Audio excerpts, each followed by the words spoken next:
So we know Foster's Home for Imaginary Friends as being this very fun-loving, wholesome TV show about friends meeting each other, connections, and a whole house full of fun. But did you know that within the first season, they actually had a full-on horror episode? Yeah, like a freaky, dark season finale for its first production.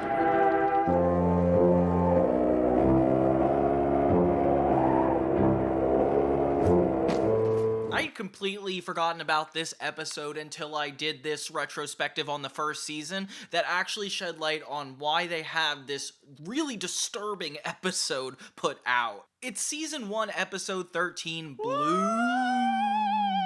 And it does this common trope that most TV shows do, where it's like the characters watch a horror movie and everything in it comes to life. But this has a really disturbing twist. It takes place in Foster's Home for Imaginary Friends. An already established, staggeringly deep house with an endless amount of floors. Mind you, within the first 5 episodes of this show, Mac and Blue get lost, and they can't even get down into the lobby within the episode. Like, it's crazy how much depth there is to this house. There's different doors, different locations that, like, make this place a full-on nightmare. So the animators did not hold back when actually expanding this episode to give it more of a horror vibe.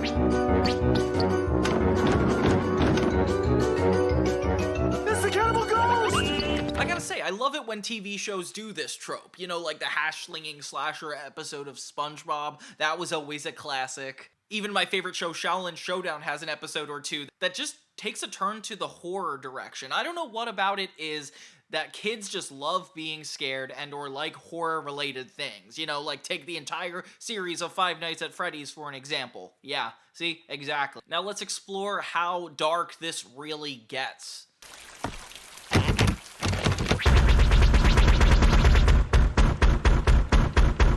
Unlike any episode thus far, Foster's Home takes place in the midst of a dark and really freaky storm. Like, not just a normal storm, like, I'm talking about, like, full-on Goosebumps storm. Blue and Mac essentially get sick by playing in this storm in the mud, interrupting this whole movie night they were supposed to have. Gesundheit! Thank you. Gesundheit! Thank you. So Frankie ends up taking Mac home because he's clearly sick, and so is Blue. Frankie drives off into the night in the Foster's bus, which could only need 2 good things. Meanwhile, Blue is still suffering, having the same issues that Mac had. He's, like, sniffly, and it's perfect timing because Wilt, Eduardo, and Coco are watching this horror movie called The Curse of the Cannibal Ghost of the Haunted House on Horror Hill.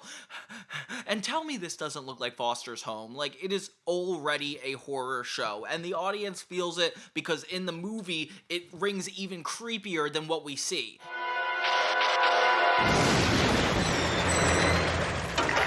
Now hurry on inside and get yourself to bed, okay? Frankie drops off Mac and has this whole scary B-plot of her being stalked by somebody. Yes, like, she's driving through the night, the windshield keeps getting foggier and foggier, and honestly, as a viewer, I'm pretty terrified. She essentially drives past this man in a trench coat and swerves to a point where she's pretty convinced she killed somebody, and I am too.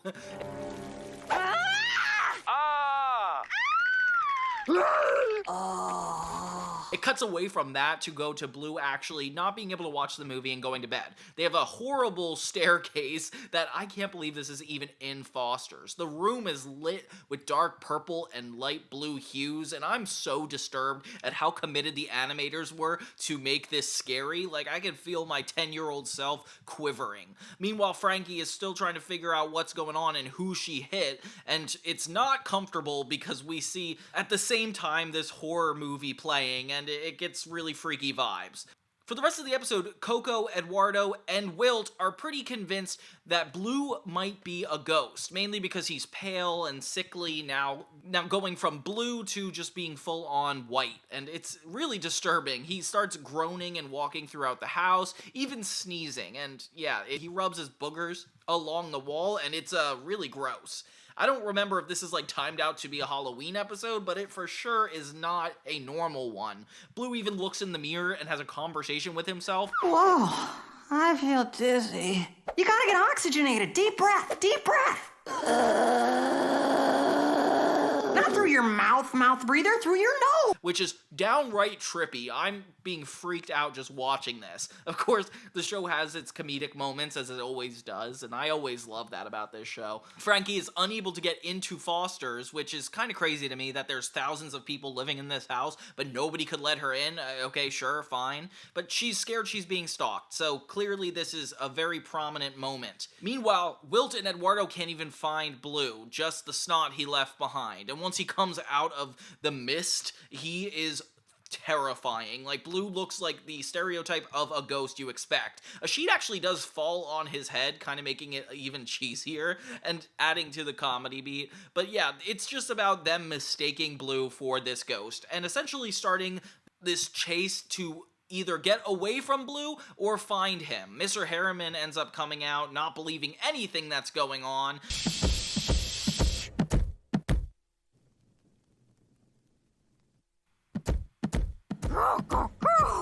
Everybody starts hearing rackety noises outside, and sure, we know that this is Frankie, but this is just another hint of the horror vibe they're trying to create in this episode.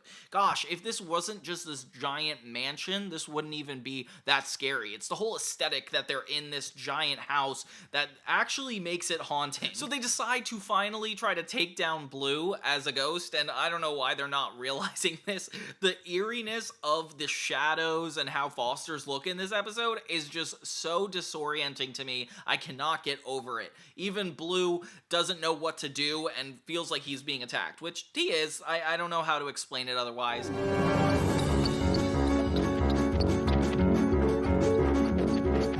Run, Blue, run. Meanwhile, Frankie actually tries to climb the Foster's home to get in, and that doesn't work either, just causing more disruption throughout the house. And honestly, I'm really scared for her because she could actually be dealing with a stalker. She runs off and trips into the mud, which, if you've seen horror movies, doesn't usually lead to positive things happening. Blue ends up sneezing over all his friends, and it looks even worse on his part. They try to suck him up, but it just doesn't work. It actually pushes him in the opposite direction, and he looks more and more threatening. I don't know why he's actually worried about being taken by this vacuum when really he's not a ghost, so what does it matter? We have you now!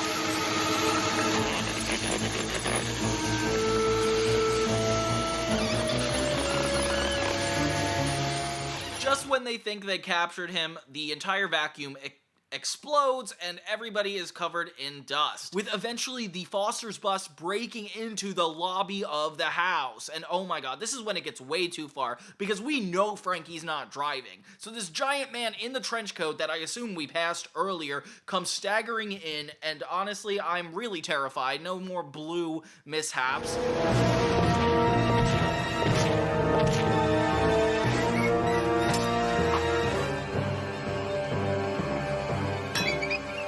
I've been trying to get my hands on you all day! It turns out to just be an imaginary friend, and one of the goofiest of all at that.